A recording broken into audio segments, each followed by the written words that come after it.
Voltamos com o nosso segundo bloco do programa Em Pauta. Você que deseja participar do nosso programa através de perguntas ou sugestões, envie o seu e-mail para o endereço empauta@cançãonova.com. E você também é chamado a participar, você de Belo Horizonte principalmente, a conhecer os nossos estúdios, a nossa livraria aqui na capital mineira. E para isso, acesse a nossa programação também pelo site blog.cançãonova.com/bh. No bloco passado, aprofundamos um pouquinho sobre essa temática do Natal e falamos sobre as novenas de Natal. E aqui está um livro da editora Canção Nova, Novenas de Natal. Você que deseja organizar aí na sua paróquia para o próximo ano, já que já estamos, né, nesse clima natalino, já às vésperas aí do Natal, para o próximo ano você pode adquirir esse livro, justamente abordando com pequenas orações aqui essa contagem regressiva, né, de 9 dias para a grande festa do Natal. Natal feliz é Natal com Cristo. E lembrando também que a Canção Nova, através da sua editora, através do Davi, que o departamento de audiovisuais tem um verdadeiro arsenal, um material profundo de evangelização que você pode também adquirir pelo nosso site, loja.cançãonova.com. Temos aqui também outras sugestões de livros. Leonardo Boff, Natal, a humanidade e a jovialidade de nosso Deus. Já está na 8ª edição da editora Vozes. O senhor quer comentar alguma coisa sobre esse livro, Frei? Eu gostaria. Hoje nós estamos na era do Papa Francisco, né?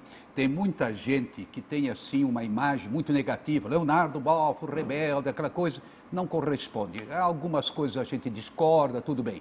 Agora, tem livros extraordinários. Por exemplo, Pai Nosso, sim, Ave Maria. Depois, esse sobre o Natal, é de uma ternura, uma espiritualidade tão profunda.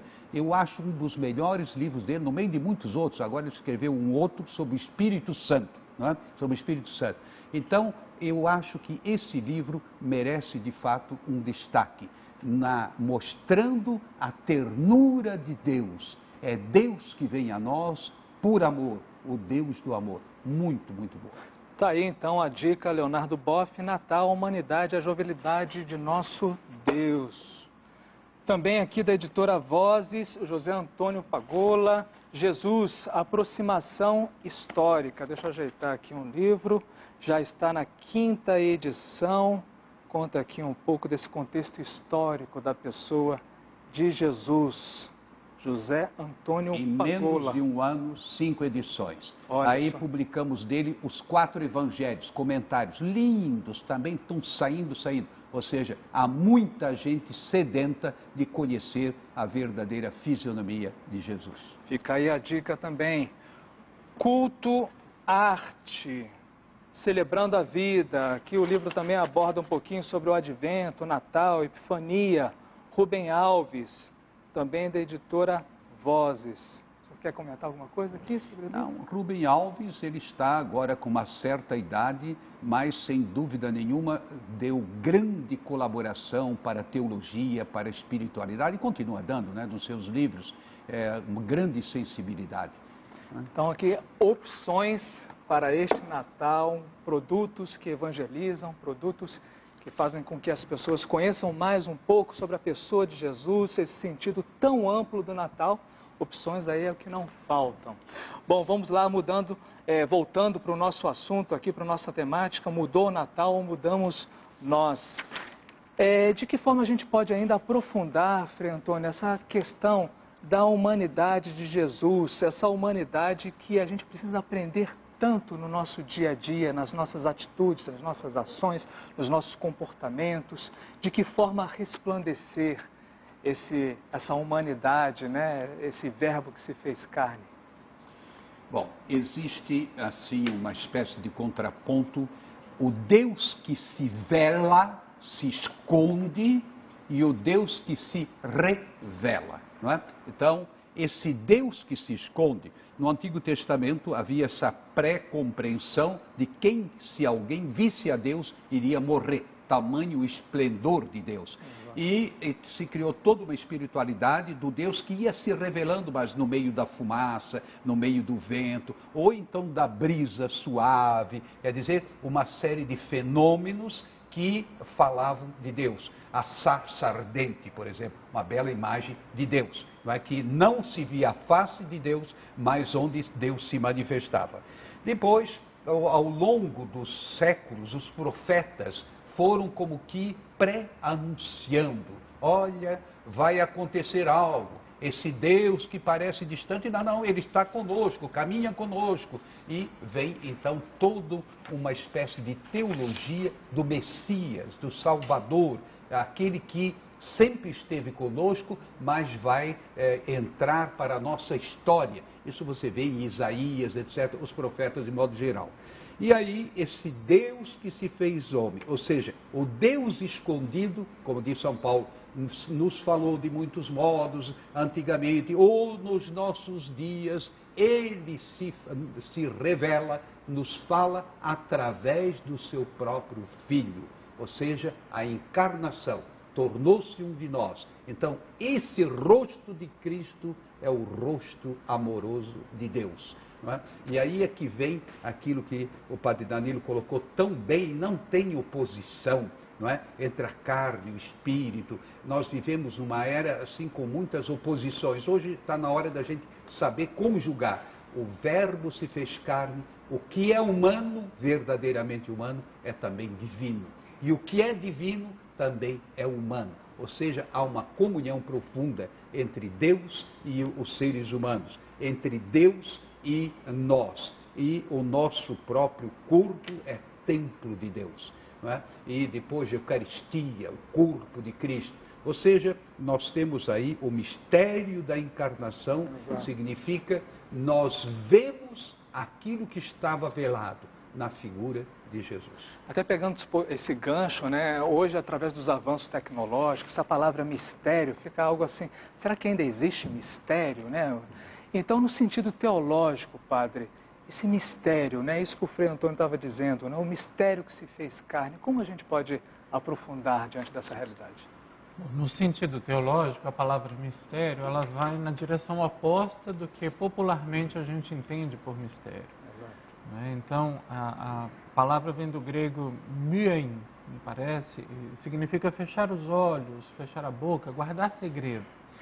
Mas esse mistério, como o Frei Moser expôs para nós, paulatinamente na Sagrada Escritura, vai se mostrando como algo que tem mais a ver com a revelação do que com algo que se esconde, com algo enigmático.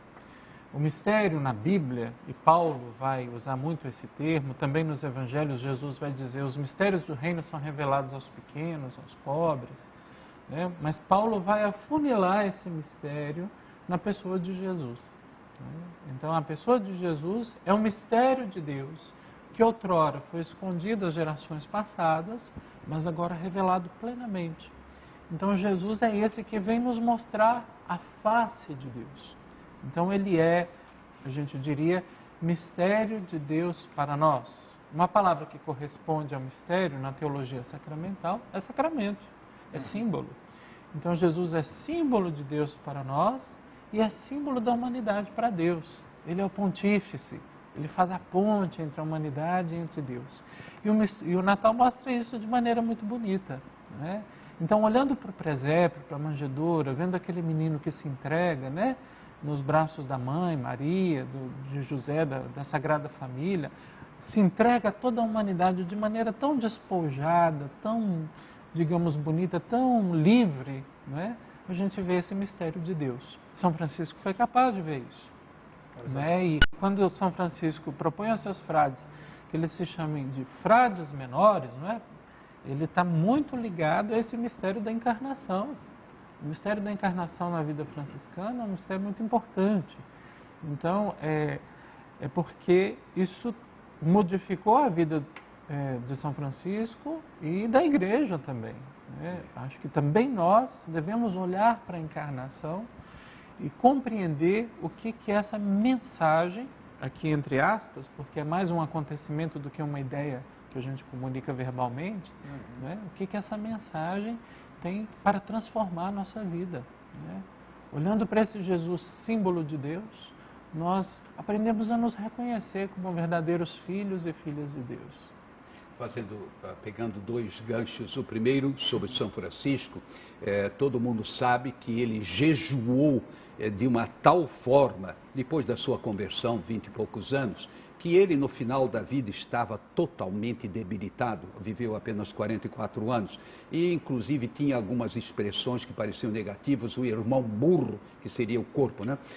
Mas na realidade era uma compreensão tão, eu diria assim, profunda, tão mística, não é, de Deus que se fez homem, que ele, o homem do jejum, ele no Natal queria que todos os frades comessem muito bem, não é, e carne, e que era para passar carne pelas paredes, não é, dos conventos, que não eram conventos, ele não queria conventos, não é, assim, onde moravam, nas grutas, etc., não é, passar carne. Deus se fez carne, que coisa bonita. A segunda gancho que eu pegaria é sobre hoje não tem mais mistério. A ciência sabe tudo, a química sabe tudo, não é? A física sabe tudo, etc. É uma grande piada. Inclusive ontem ainda, nos jornais de ontem, os grandes jornais, no caso aí Folha de São Paulo e o Globo, publicaram pequenos artigos sobre essa questão, não é, das ciências, o descrédito das ciências. Que hoje você começa a dizer, peraí, o que é científico mesmo? Tanta teoria que depois se mostra não verdadeira. E que mais do que 50% daquilo que é apresentado como verdade, agora nós sabemos, não corresponde aos fatos, depois vai ser desmentido. E, inclusive, The Economist, não é? Ele faz exatamente esse comentário. Cuidado com essa arrogância dos chamados cientistas. Por quê? Por exemplo, em termos de astronomia, não, nós sabemos tudo, não sabemos nada. O tal da massa cinzenta, aquela energia extraordinária, né? Você não sabe nada. Quantas estrelas existem no céu? Ninguém sabe. Quantos planetas? Você estudou 9 planetas, né? Já está antiquado, hoje já tem mais de 500 planetas e ninguém sabe direito, tá? Em todo caso, quanto mistério? Na genética, cada dia novas descobertas, não é? Que vão se dando. Você diz, quanto mais eu sei que eu nada sei. Então, não é verdade. A ciência desmistifica superstições, não tenha dúvida, e não é que a gente seja contra, mas o meu livro está para nascer, já está concebido que é ciências e éticas num tempo de incertezas. A ética tem incertezas, interrogações, mas as ciências também. Isso é próprio do humano. E aí a importância da revelação. Tá? A igreja e a teologia podem dar uma grande contribuição para a humanidade, mesmo em termos científicos. E grandes cientistas, não é? Alguns franciscanos, nem vou dizer o nome, não é? Mas grandes cientistas deram grandes contribuições, não é? A partir da sua compreensão cristã. Essa história que cientista tem que ser ateu, etc., isso não corresponde à verdade. Você puxa na internet cientistas católicos, uma grande quantidade, cientistas cristãos, maior ainda, cientistas judeus, não é? Cientistas muçulmanos. Não é? Então, eu diria, puxa, a ciência verdadeira é aquela que sabe conjugar a nossa inteligência, que Deus nos deu, mas também com a revelação.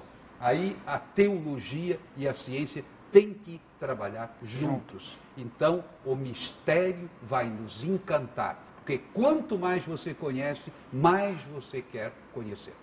Você está acompanhando aí pela TV Canção Nova o programa Em Pautas. E no programa de hoje a gente está debatendo o sentido do Natal. Nós vamos acompanhar agora, nossa equipe foi para as ruas, nós vamos acompanhar agora o povo falando de como celebra o Natal. Vamos acompanhar. Não, porque eu não acredito muito em Natal. Não sou muito religioso. Completamente. Hoje é só comércio. Quando antigamente tinha um sentimento de religiosidade também. Agora é só comércio. Não mudou nada, tá a mesma coisa. Tudo caro. Para mim não mudou não, mas para a população mudou e muito. Virou comércio em vez de o espírito mesmo de Natal. Não, está tudo igual, está tudo como antigamente. A mí me encanta, ¿no? Todo que seja manifestação de Deus na terra, a mim me encanta, porque é uma maneira de evangelizar muito bem a chegada de Jesus. Acompanhou aí, pessoal, nossa equipe foi para a rua e perguntou qual o significado do Natal. E aí a resposta das pessoas. Nós vamos debater sobre isso no próximo bloco. Vamos para um pequeno intervalo e voltamos com o programa Em Pauta. São 2 minutos.